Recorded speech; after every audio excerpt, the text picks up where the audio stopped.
Hello friends, welcome to base study. आज का हमारा टॉपिक है प्रकाश का परावर्तन यानी रिफ्लेक्शन ऑफ लाइट। ठीक है। प्रकाश का परावर्तन क्या होता है? प्रकाश का परावर्तन तब होता है जब प्रकाश की किरण किसी पॉलिश की हुई चिकनी सतह पर पड़ता है और फिर वापस लौट जाता है। ठीक है। तो आज का हमारा पहला क्वेश्चन है कि गोलीय दर्पण के परावर्तन पृष्ठ की वृत्ताकार सीमा रेखा का व्यास कहलाता है। यह 2018 में आया हुआ है। इसका आंसर होगा वक्रता त्रिज्या। ठीक है।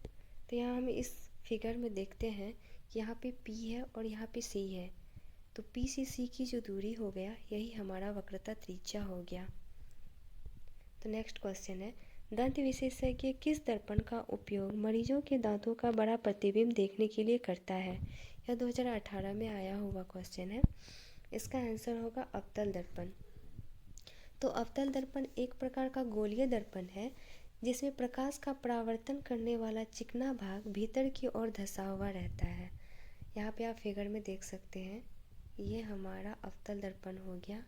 ये उभरा हुआ भाग ये रफ होता है और भीतर में जो धंसा हुआ भाग होता है ये चिकना होता है। यहाँ पे प्रकाश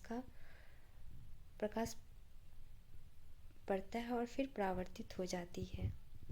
ठीक है। नेक्स्ट क्वेश्चन है अवतल दर्पण। पहले हम देख लेते हैं कि अवतल दर्पण का उपयोग कहाँ कहाँ होता है। तो अवतल दर्पण का उपयोग टॉर्च में, सर्च लाइट में, वाहन के अग्रदीप में होता है। तब और चेहरे का बड़ा प्रतिबिंब देखने के लिए सेविंग दर्पण में इसका उपयोग किया जाता है। सौर भट्ठी में भी इसका उपयोग होता है सूर्य के प्रकाश को केंद्रित करने के लिए। और दंत विशेषज्ञ भी अवतल दर्पण का उपयोग मरीजों के दांतों का बड़ा प्रतिबिंब देखने के लिए करते हैं। ठीक है। नेक्स्ट क्वेश्चन है, यदि किसी बिंब का प्रतिबिंब का आवर्धन ऋणात्मक है तो उस प्रतिबिंब की आकृति क्या होगी? ये 2018 में आया हुआ है। इसका आंसर होगा वास्तविक और उल्टा। ठीक है। नेक्स्ट क्वेश्चन है, निम्नलिखित में से कौन उत्तल दर्पण की फोकस दूरी है जिसकी वक्रता त्रिज्या 32 सेंटीमीटर है? यह भी 2018 में आया हुआ है। हम जानते हैं कि उत्तल दर्पण की फोकस दूरी बराबर होता है वक्रता त्रिज्या बाय 2। तो यहाँ पे वक्रता त्रिज्या 32 सेंटीमीटर दिया हुआ है।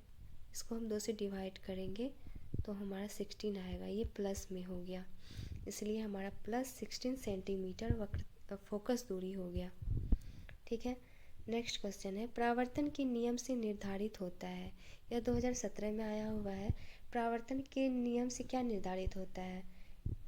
आपतन कोण बराबर परावर्तन कोण बराबर अपवर्तन कोण, आपतन कोण बराबर विचलन कोण।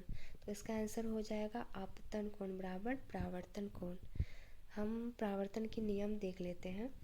तो प्रकाश के परावर्तन के 2 नियम हैं।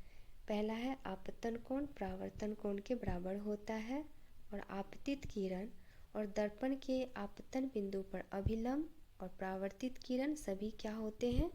एक ही तल में होते हैं। यहाँ हम देख रहे हैं कि ये हमारा आपतित किरण है और ये परावर्तित किरण है और ये अभिलंब है। ये तीनों क्या है? एक ही तल में है। और यहाँ पे आपतन कोण और परावर्तन कोण दोनों क्या हो गया? बराबर। ठीक है। हमारा नेक्स्ट क्वेश्चन है, प्रकाश तरंग उदाहरण है। ये 2017 में आया हुआ है। तो प्रकाश तरंग विद्युत चुंबकीय तरंग का उदाहरण है। तो विद्युत चुंबकीय तरंग क्या होता है? तो विद्युत चुंबकीय तरंग एक ऐसा तरंग होता है जिसके संचरण के लिए किसी भी माध्यम की आवश्यकता नहीं होती है। इसे अप्रत्यास्थ तरंग भी कहते हैं। नेक्स्ट क्वेश्चन है कि प्रकाश के परावर्तन के कितने नियम हैं? यह 2012 2015 दोनों में आया हुआ है। तो ऊपर हम देखे थे कि प्रकाश के परावर्तन के कितने नियम हैं? तो 2 नियम हैं। नेक्स्ट क्वेश्चन है, किस दर्पण में बड़ा प्रतिबिंब बनता है? यह 2011 में आया हुआ है। तो अवतल दर्पण में बड़ा प्रतिबिंब बनता है। नेक्स्ट क्वेश्चन है, गोलीय दर्पण में फोकसांतर एवं वक्रता त्रिज्या के बीच क्या संबंध है? तो इसके बीच हम फॉर्मूला देखे हुए थे कि फोकस दूरी बराबर होता है वक्रता त्रिज्या बाय 2, यानी F बराबर R/2। नेक्स्ट है, हवा यानी निर्वात में प्रकाश की चाल क्या होती है? ये भी 2017 में आया हुआ है। तो हवा की जो चाल है वो प्रकाश में होती है 32 × 10⁸ मीटर पर सेकेंड। नेक्स्ट है सर्च लाइट का परावर्तक सतह होता है, तो सर्च लाइट का परावर्तक सतह अवतल होता है। नेक्स्ट क्वेश्चन है दाढ़ी बनाने में कौन सा दर्पण उपयुक्त होता है, ये 2011, 15, 16, 17 सभी में आया हुआ है, तो ये काफ़ी इम्पोर्टेंट है। तो दाढ़ी बनाने में अवतल दर्पण का उपयोग किया जाता है।